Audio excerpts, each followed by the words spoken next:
right, well, it looks like the majority of folks are here. So I think we'll just get started. If folks come in late, we can catch them up or whatever, but I want to thank everyone for coming today. My name is Daniel Laperto. I'm the YJ1 Program Manager. And want to thank you all for agreeing to host interns this summer through Right Track. We're really excited for that. I'm going to pop this presentation up.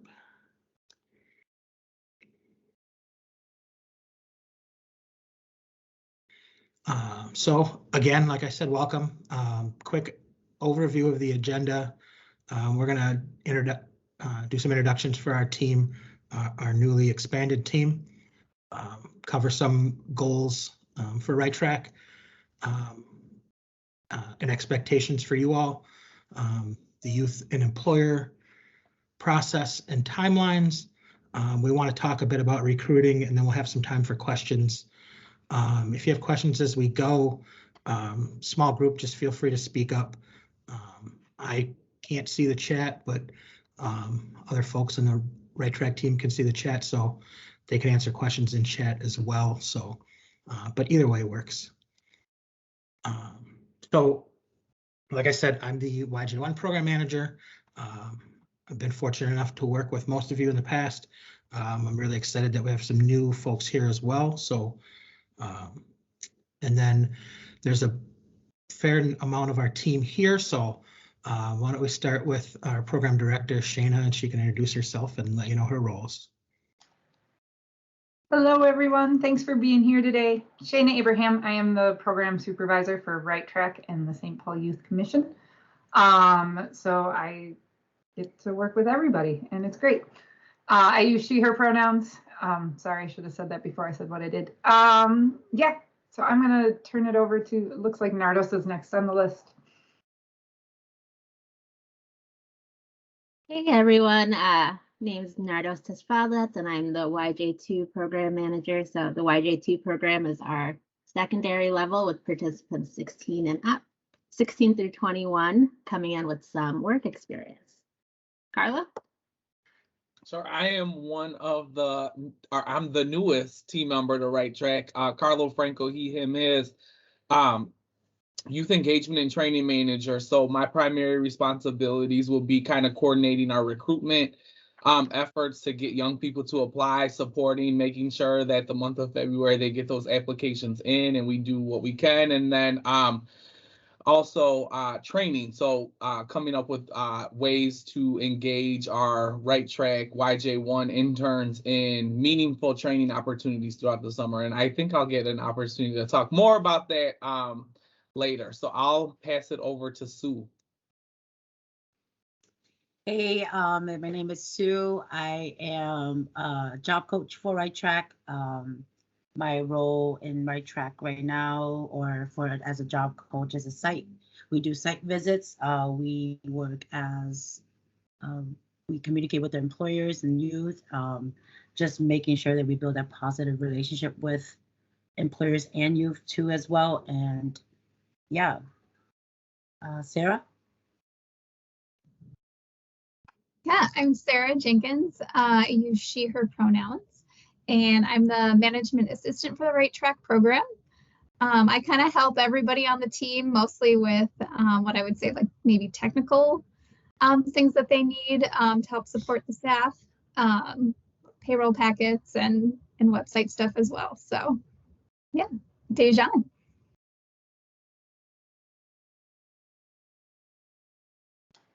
Dejan, I don't believe is here with us today, but Dejan is our our office assistant. So if you email the general email line or call the general Right Track number, she's generally the first person you get, and she manages a lot of our data entry and fun things that are office related. All right, thanks everybody. I know everyone's familiar with Right Track and what we do. There's a couple of focused goals that we have as a team that we kind of want to reiterate to everyone, so that we're all kind of moving in the same direction on youth development, and not just getting some kids to work this summer. So the first one is develop work readiness skills through job training and work experience. And the job training part, we're really excited to have Carlo join our team to focus our efforts on that. Carlo, do you want to talk a little bit about some changes and some things that we're going to be doing around trainings this year? Yeah, for sure. And so, in the past, for folks that have been engaged in the YJ1 program, there hasn't been a very structured training component, I would say, to the Right Track program. And so our goal this year, and we have some of it fleshed out and some of it that we're still kind of working on the back end, but what we do know is that every single young person involved in YJ1 will have access to a 6-week training program this year that will include 2 hours of paid training per week. One of those hours will be very tailored to financial education and providing them resources and training in financial education. And then the other hour is, we're still kind of working that out, very specific to work readiness skills.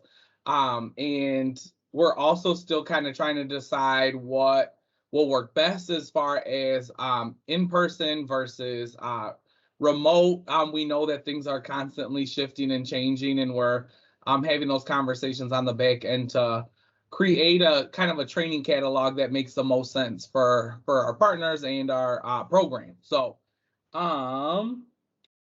yeah, and the other piece to that too, sorry, is we are also we will be building in some consistency so employers know what to expect and how we can schedule the young people for their training, so that way it's not impacting their regular work, that we all kind of know about that ahead of time. So that's about what I know. Cool, thank you. So the next one, explore career pathways and potential careers. And we appreciate all of our partners and you all offered something different, something new. We like to tell the young people whatever they're into, we probably have a partner that offers something similar so that they can test it out and learn about a potential career pathway and different skills that go into it. The next one is super important to us, developing relationships with adults and building their own professional networks. Building that network of trusted adults goes a long way in creating career readiness and structure for them. And then obviously earn the wages and develop their own financial capabilities. Like Carla mentioned, we have really taken a financial empowerment focus in our trainings. The first year we did our online LRNG program, the biggest takeaway we got from the young people was they wanted more of that financial learning. So we've really made that a focus for us to deliver it to them, and are working with some partners to give them the best that we can give them. So timelines, process for the youth, so that you're aware of what they're kind of going through. Our application opens February 1st. It's open the month of February. So they can go online, fill out the application, and they're all set. One thing I want to stress, if you currently have Right Track workers that are working through our school year program, they need to reapply for summer. So they have to go in, fill out that application, even if they worked with you last summer and they're working with you now and they're going to work with you this coming summer, they still have to apply every year because just the way our system is set up, they need a new profile in there for every year. So make sure you let them know that. Once the application closes, we're in the process of making a applicant process video that our marketing team is creating to kind of help them through the process of what they're going to need to do around pre-employment orientation and career exploration and everything that they're going to need to know to navigate the system as simple as possible. March, we're going to be holding pre-employment orientations that are required for the young people between March 7th and the 18th. We're hoping to be able to deliver some of those trainings in person at the high schools. We'll have an online component as well, but we're really looking for the best ways possible, given what's going on, to make it as easy for the applicants to get to one of these required sessions. March 28th through April 1st is Career Exploration Week, and there'll be you guys will be putting on open houses. We'll talk about that later. You'll be doing interviews with those that are interested in working for you, April 4th through the 15th. May is our payroll packet collection time, and then they can begin work on June 21st. One thing to note, and we'll talk about this maybe again later on, we're starting on Tuesday, June 21st. As I'm sure you're all aware, June 19th is Juneteenth, which is a recognized holiday by the city of St. Paul. So in order to acknowledge the holiday on the observed day of Monday the 20th, we'll begin work on June 21st. Okay, so that's the timeline for the young people and the applicants. Here's the timeline for you all and dates that you'll need to have things done. So job descriptions, and we'll talk about the hub and job descriptions. We'll talk about all these in detail after, so I'll just kind of quick run through the timeline.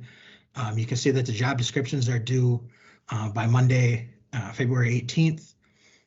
That might not be a Monday. I don't know why I did that. I think that's a Friday. Promo videos and open house info is due February 25th. We talked about Career Exploration Week, the interview weeks. You'll have to get your matches to us by Friday, April 22nd. We'll have our supervisor training. We haven't set a date yet. That's more of a youth work focused training, and then we'll cover some of the fun stuff like first report of injuries and child labor laws and all that good stuff. So the week before the program begins, you'll have an opportunity to do some on-site orientation. You can get 3 hours of paid orientation to show them around your site, get them ready to begin work on Tuesday, June 21st. Make sure and note on July 4th, no work. They're not able to work on that holiday. And then the program runs through Friday, August 19th.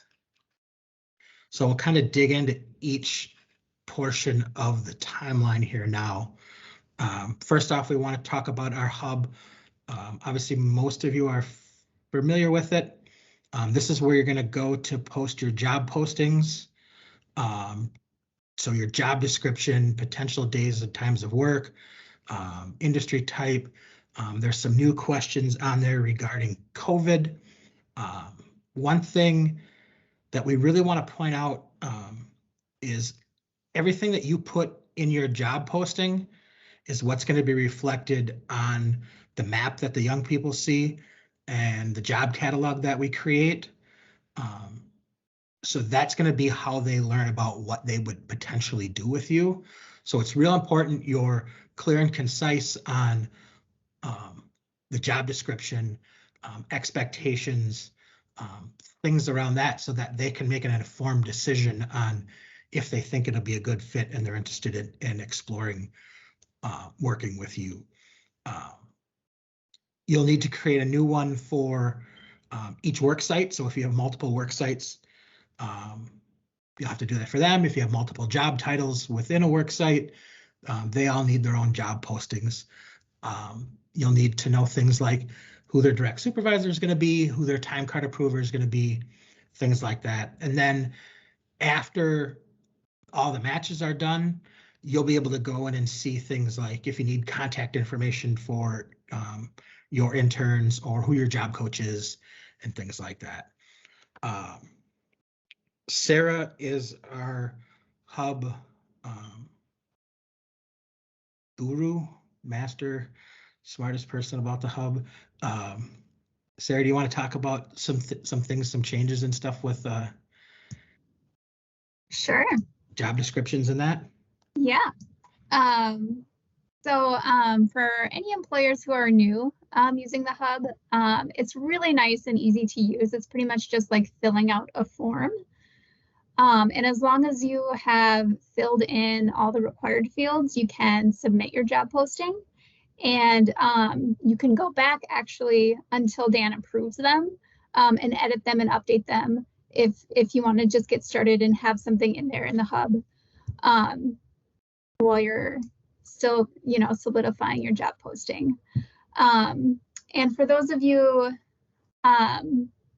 who had used the hub last year, our team was able to help some of you copy over your previous year's job postings, but because we have the new required questions, it's best that you do your job posting this year because we don't want to make any assumptions about what your COVID policies are for your organization. And then also, we are now associating the MOUs with job postings. So if you have multiple job postings for one organization, you can use that same document as long as it's with the same program. So for example, if you're one of those work sites that have YJ1 interns and YJ2 interns, you would have two separate MOUs for those job postings. But if you have different, maybe you have multiple YJ1 job postings, you can use the same one for all of them for the YJ1.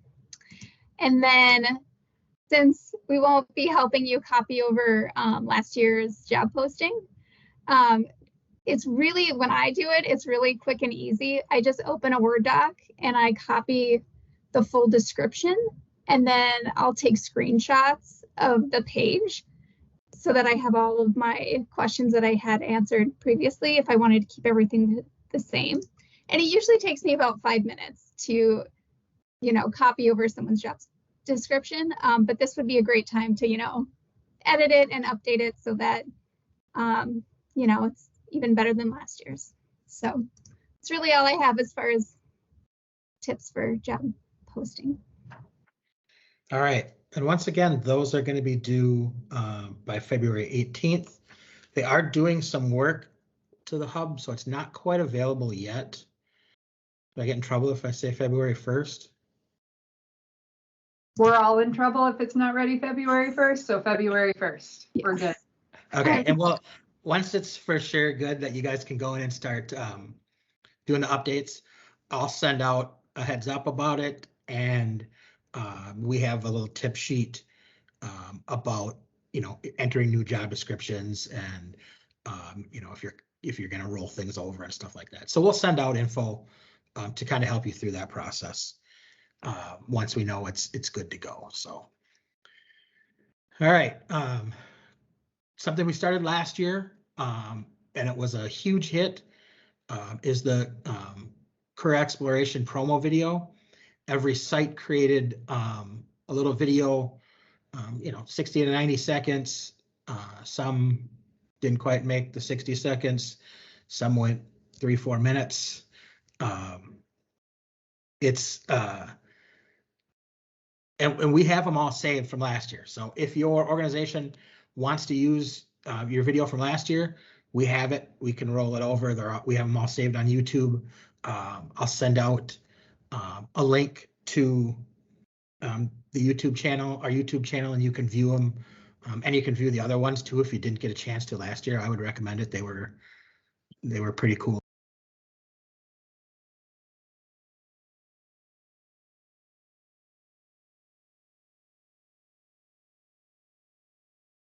Dan, you somehow switched yourself to mute, so we stopped hearing you.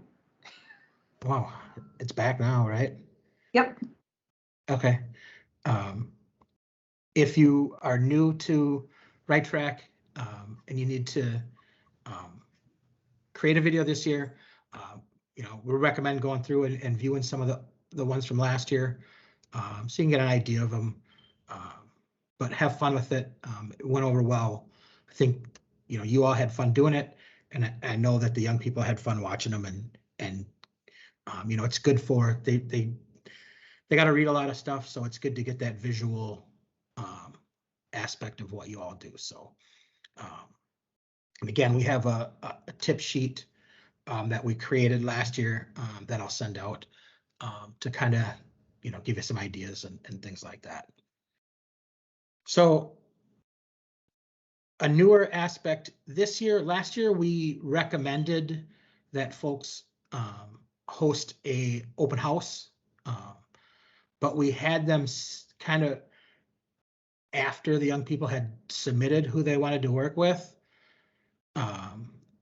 We thought that because we know that a lot of you have asked about potential to do something in person, like a job fair, things like that, and obviously that's just not able to happen right now. So we thought it would be a better idea of hosting those open houses during Career Exploration Week. So we're asking everyone to set up a date and a time during that week, March 28th through April 1st.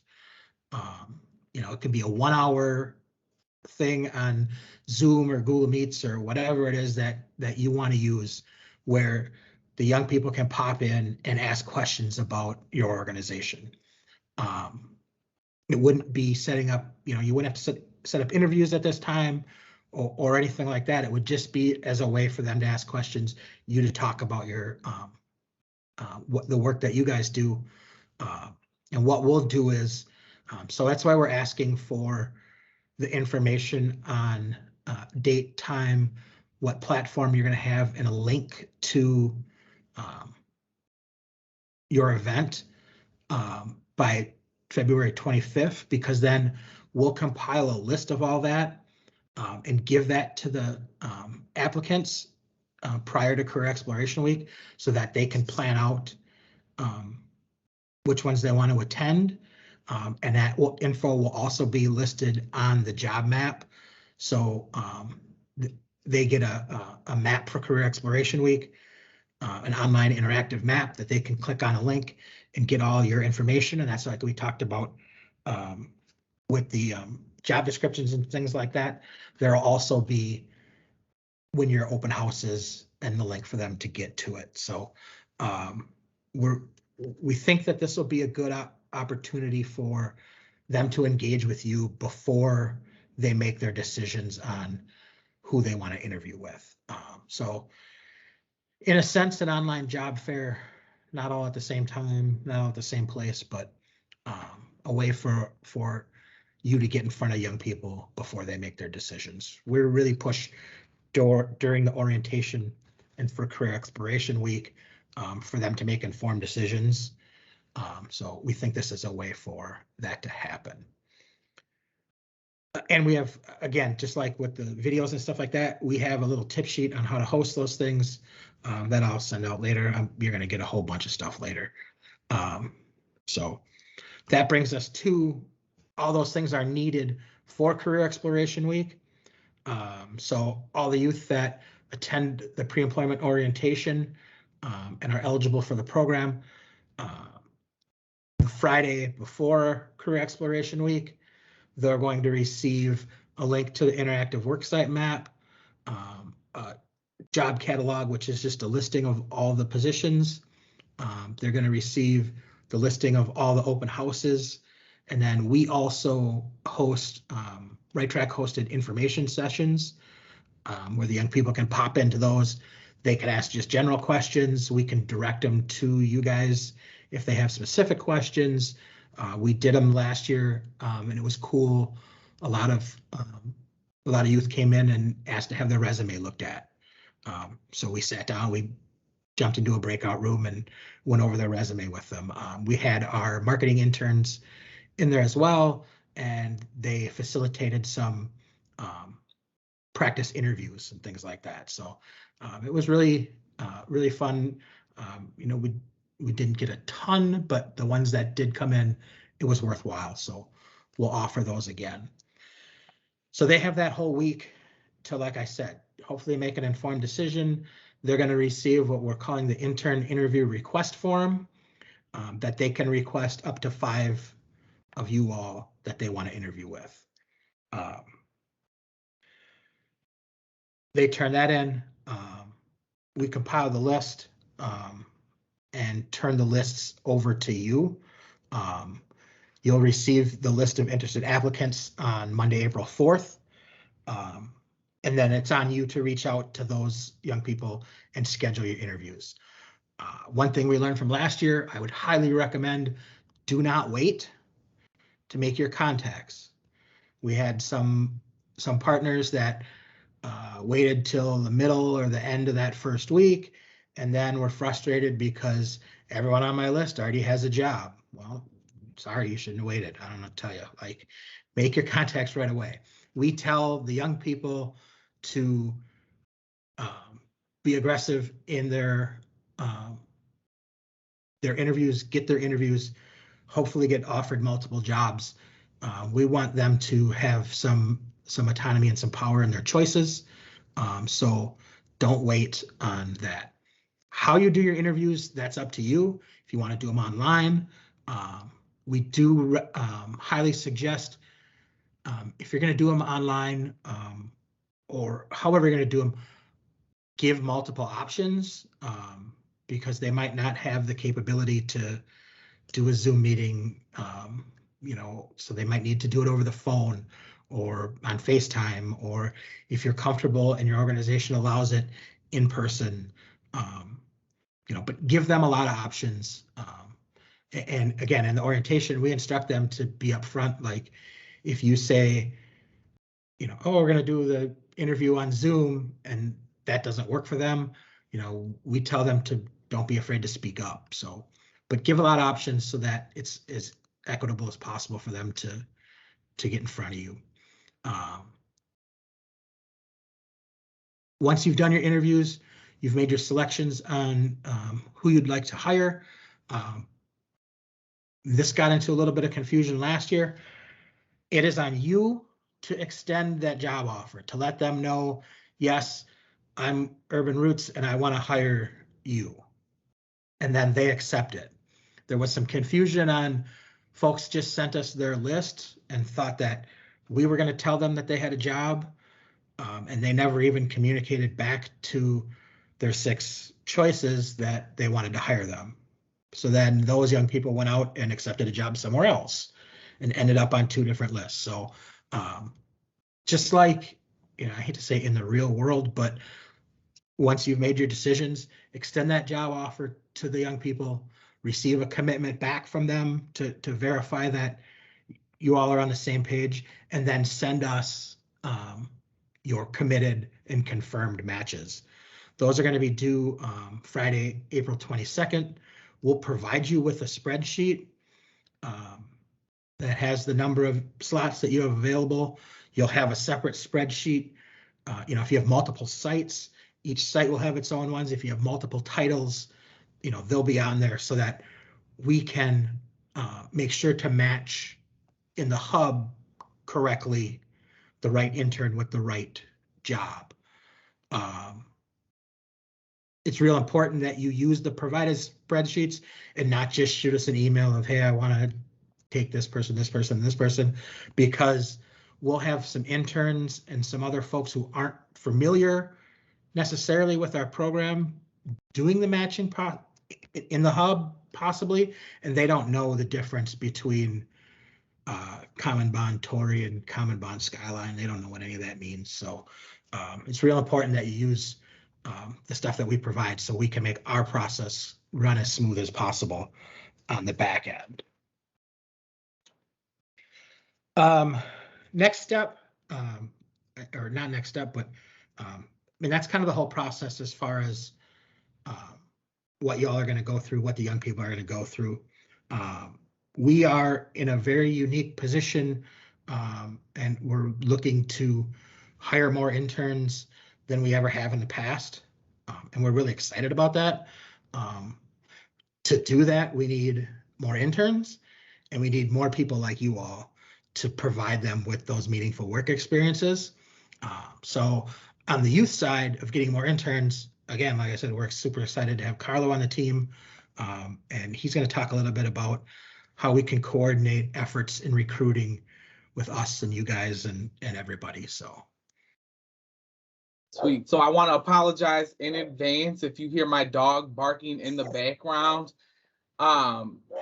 The mailman shook him up a little bit, so I'm gonna apologize for that. But so recruitment. This is gonna be a team effort here. But our team, our Right Track team, is ready to be out and support young people getting this done. And so I have a list of kind of 3 ways that we can support, or that we can work collectively to support getting young people to turn applications in for meaningful summer experiences. And so the first thing is, if you are currently a youth serving organization that has access to young people, let us know when a good time to come out to your program would be, to provide kind of an overview on Right Track. A lot of young people in St. Paul know about Right Track, but I have to keep reminding myself that not every young person in St. Paul knows about Right Track, even though we flow it through the schools and other means of communication as well. So if you have access to young people, let's schedule a time to connect and get somebody from our team out to, particularly in the month of February, to support applications. The application is can take anywhere between 10 and 45 minutes to get done, I would say. And again, we wanna support that process. We are currently, the second one would be that we're currently kind of compiling some resources that we're planning to for sure share out with our school sites, our work-based learning coordinators that we work in partnership with. But I'm calling it a toolkit. So this toolkit's gonna include some frequently asked questions that when folks come to you and they're like, yo, I want to apply. So that way you guys kind of have this information at your fingertips as well. I think that working, especially as like employer partners, excuse me, is working with employer partners, when you all can have conversations with the young people that you're working with, that you come in contact with through your organizations, having those conversations is key. And if you all have access to a toolkit that has frequently asked questions, the timeline that young people are going to be, kind of those benchmarks. I have some different some blurbs that we can share out, that if you're willing to post on your social media, access to our application, all of that will be included. Anything that can help generate interest around Right Track. But again, like, the conversations are key with any of the young people you're working with. So I'm going to throw my email in the chat as well. So if you have ideas on when we should come out, let me know, and I will take care of coordinating that and making sure a team member can support. Yeah. And I would just say, like, the other kind of overarching pieces that we are working really hard with our onboarding when job coaches come on, this new training in YJ1 that we're going to be rolling out, that this experience is going to be meaningful and it's going to be impactful for young people in St. Paul. And so if we can keep that at the center of our conversations, I think that will really support all of us in getting as many applicants in, so we can fill all the jobs, all the work experiences that we got to offer. So I think that's it, unless if any other Right Track team members have anything to say on recruitment.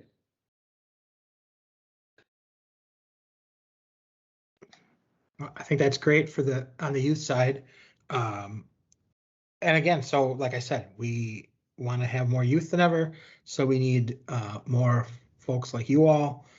So new employers. Shana, do you want to talk about some employer recruitment initiatives that we're doing? Sure. And why we're able to do it? Yeah, so I think we're at an interesting time in the pandemic, because there is There's an opportunity that the city has to invest more money in young people, and particularly in workforce development. We're still waiting on what those numbers finally look like from the city, but a couple of exciting things that happen from these decisions that'll be made hopefully soon is one, back to Carlo's point about youth recruitment, we are planning on raising the wages for young people in YJ1 this summer. So I don't have a final number of what that looks like, but they will be making more than $10 an hour like they have for the last 2 summers, maybe 3 summers. So that's exciting. But we also have more resources to help pay for those wages for both YJ1 and YJ2. So really encourage you to think about what capacity your organization has in taking on more interns, either in the YJ1 track with what maybe you're familiar with if you've never worked with YJ2, but also looking at YJ2 as an opportunity to build on those experiences that young people are having, and they can really build on their leadership and work experience, kind of grow that experience within your organization. And really, if Dan's going to send out an email template, but we are trying to find new partners. So if you have recommendations of anybody, or you have any friends or colleagues who you think might be interested in hosting interns, again, for both YJ1 or 2, we would love your support in spreading the word. We're really excited, and we want to make sure that we take advantage of this opportunity now, because the funds that we know we have are only for 4 years, but that doesn't mean that if we do a good job and take advantage of it, that we can't demonstrate that it's a need ongoing. And so the best way for us to do that is to hit the ground running and demonstrate that this community, not just our team, but the community that supports young people in St. Paul are ready to do this. So we appreciate any support you can provide us, additional to the support that you already provide us in hosting interns every year. Yeah, thanks. So like Shannon mentioned, and I think I said too, I'll be sending you guys a whole bunch of attachments here later, and one of those will be just a real simple email template to take all the work off your hands, just plop it in some names and send it out to your network, and hopefully help us make some new contacts. We'd super appreciate that. So before we get into any possible questions, one thing I did want to mention that I didn't do a slide about in our process that everyone who's been with us in the past is well aware of is our payroll packet collection process. Couple things that we've heard from you guys and from the young people that we're looking at doing. We're hoping to be able to offer some sort of in-person payroll help, whether it's we're not going to probably go back to collecting paper packets from a line out the door at Rondo Library, but if we can set up some like scheduled, like where they reserve a time to come in and we can help them with their process, we're going to look at doing that. But we're also going to kind of lean on you all to, once you have your interns set up, if they need help completing their paperwork, you can do that. And we have a how-to video to walk through the NeoGov process that once we get closer to payroll packet time, we're going to send out to all the supervisors. We've just heard that, everyone's willing to help, but they weren't quite sure how to help. So we'll kind of arm you with a little bit of an information so that when your interns come to you with questions, you can be prepared for that. Like I kind of mentioned throughout the whole thing. So as a follow-up, later on, I'll send you guys, we recorded this thing, so you can send it to, if you have other people in your organization who are going to actually handle the process, you can send it to them. Also the slides, and then some tips on the hub. We'll send that out once the hub's ready to go, so you can enter job descriptions, some tips on the promo videos and open houses, and then you'll get the recruitment template for new employers. So that's the presentation. Does anyone have any questions?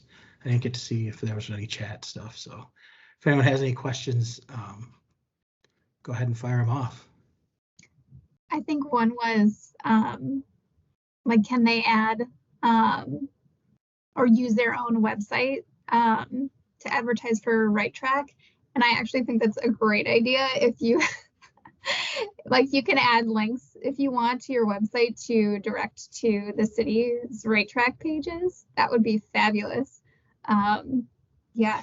And social media too, if you guys, if you have Facebook, like there was just a recent Facebook post about recruiting new employers.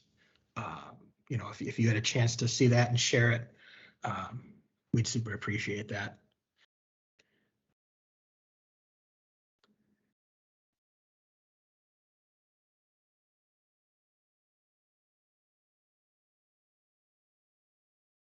I have a question. Can you guys hear me? This is Ebony. Yep. Just to touch base on what Sarah just said. So are you saying that it's possible for us, instead of to do a video, we could maybe provide links to our website and our social media? Did I hear that correctly? Or both? Or is what you're saying? I think that would be like for the videos for promoting like what your job is. Yes, like that's what I was talking about. Okay, versus doing the video. Yeah. Just link. Because the reason why I ask is because our school year doesn't look anything like our summer program, and our position, or the video that we did last year, looks nothing as well as like what we're going to do this summer. So I'm trying to figure out how I can make an interesting video without, you know, other than me just sitting and telling somebody what the program is, you know, on camera, but to have our website and social media as a source, I think would be more realistic. But maybe I could add something together. Maybe. I don't know. So I think, Ebony, I think like our the technical answer is we can put one link in there, right? So we couldn't do like a link to both the social media site and the website, but the way that the system, that the GIS mapping system works, we can only put one link in there. But other than that, I think the primary goal is like the easiest and quickest way for young people to learn about what's going on, right? So like the reason we chose videos last year was because that's what the marketing, our interns told us that they thought would be the best way to share that information. But I don't think as a team we have a preference on what link goes in there. It's just, it can only be one link. Do we have a column? So I'm talking like spreadsheet lingo. So like, do we have one column for like where they can put their website link and then the link to the video? Because if you're wanting a link in lieu of a video link, then maybe you could just put your social media link in there. So I think that might be true. I'd have to relook at last year's data, and I haven't looked at it. Like, I don't remember exactly what we provided last year. I think, but if everybody else is using the one space for their video, you would want to like use a similar, like you'd want to like, you'll get most hits from there. I think one of the things that we've heard over the years is that young people don't look at websites unless you tell them to go look at that specific website, right? Like, so I would encourage you, Ebony, to figure. Yeah, I would encourage you, Ebony, to figure out like what one link you want us to use and then include that for your video link, if that makes sense. Well, I think they put the field name as video for everyone. So it would be confusing for them to click it because they would think it would be going to a video. But yes, you can put it there. Thank you. Cool. Any other questions? All right, you guys are easy. Again, I want to thank everyone for your time today. Hopefully it was helpful in understanding the process that we're going to go through. We understand it's a process. and that's not always fun, but it's what we need to do to make sure that everything ends up on the right page. So again, thank you all for your time. Thank you all for supporting the young people of St. Paul and providing an experience for them. So thanks all. We'll stay on for a few more minutes if you have a question you don't want to ask in front of everybody else. But otherwise, have a great day. Thank you.